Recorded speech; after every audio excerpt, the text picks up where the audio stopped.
کوئٹہ میں ایک دن جامعہ مسجد قندہاری میں تقریر کرتے ہوئے جب پتھروں کی بارش شروع ہوئی تو سب بھاگ گئے سوائے ایک شخص کے، اور وہ شیخ طاہر پنجپیری رحمہ اللہ تھے۔ پتھروں کی برسات کے دوران توحید کی صدا بلند کر رہا تھا۔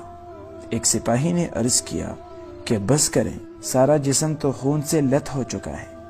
طاہر رحمہ اللہ فرمانے لگے، زبان تو ابھی تک چل رہی ہے اور جب تک یہ چلے گی بس نہیں کروں گا۔ یہ وہ شخصیت ہے جو سوابی کے ایک چھوٹے سے گاؤں پنجپیر میں غلام نبی خان کے گھر میں فروری 1916 کو اس لڑکے یعنی محمد طاہر کی جنم ہوئی۔ والد کی خواہش تھی کہ بیٹا عالم دین بنے، اور ان کی والدہ کو نصیحت کی تھی کہ اگر خدا نخواستہ میں مر گیا تو میرے بیٹے کو علم کے لیے بھیج دینا۔ والد کا انتقال بچپن میں ہی ہو گیا، اور بچپن ہی سے یتیموں سے جو سلوک ہوتا ہے وہ سہ لیا۔ وہ سب کچھ دیکھا کہ باطل پرست مولوی کیسے یتیموں کا حق کھاتے ہیں، اور دل ہی دل میں تہیہ کر لیا کہ میں نے ان مولویوں کو یتیموں کا مال اور نہیں کھانے دینا ہے۔ بہت ہی کم عمری میں اس وقت کے علماء سے علم حاصل کرنے کا سلسلہ شروع کیا۔ پھر دارالعلوم دیوبند چلے گئے اور وہاں مولانا اعزاز رحمہ اللہ جیسے بڑے بڑے شخصیات سے علم کے موتی حاصل کی، اور پھر انہی کے حکم پر 1 سال بلند شہر میں تدریس کے فرائض سر انجام دیے۔ پہلے مرحلے میں انہوں نے حسین علی الوانی رحمہ اللہ سے تدریس سیکھی۔ اس کے بعد حج کے لیے روانہ ہوئے۔ وہاں شیخ الاسلام عبید اللہ سندھی سے قرآن و حدیث کے موتی حاصل کر کے واپس آنے کا ارادہ کیا تو شیخ عبید اللہ سندھی نے کہا کہ مت جاؤ، پختون قوم بہت سخت قوم ہے، وہاں تم توحید بیان کرو گے تو وہ تمہیں مار دیں گے۔ شیخ طاہر نے جواب دیا کہ میرے قوم کا مجھ پر حق ہے، انہیں میں کیسے جہنم میں جاتا دیکھ سکتا ہوں۔ انہیں سعودی عرب میں قاضی کا عہدہ بھی مل رہا تھا، لیکن وہ ٹکرا کر واپس وطن آ گئے۔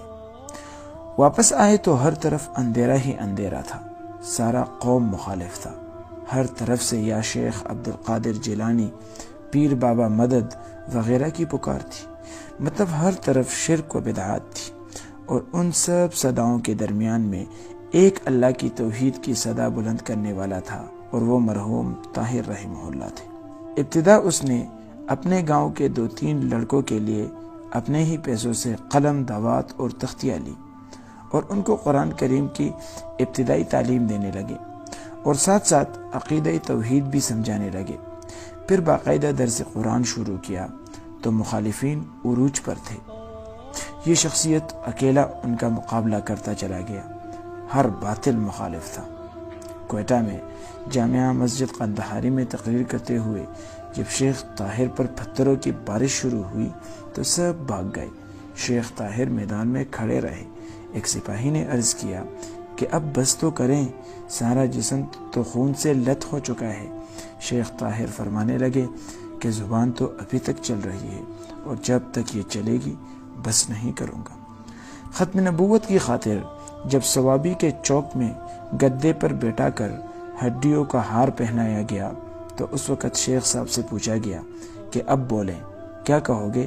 شیخ صاحب نے جواب دیا، اب بھی میری زبان پر وہی ہوگا جو منبر رسول پر تھا۔ مخالفین سخت تھے اور بہت بھی تھے۔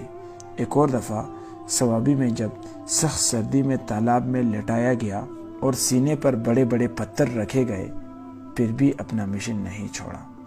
زندگی کے آخری دنوں میں لوگ اپنی جائیدادوں کی، مال و حال کی وصیتیں کرتے ہیں، تب بھی طاہر اپنی اولاد سے آخری وصیت میں فرما رہے تھے کہ میری موت یہ نہیں کہ آپ مجھ پر مٹی ڈال دیں، بلکہ میری موت یہ ہے کہ آپ دروس قرآن و سنت چھوڑ دیں۔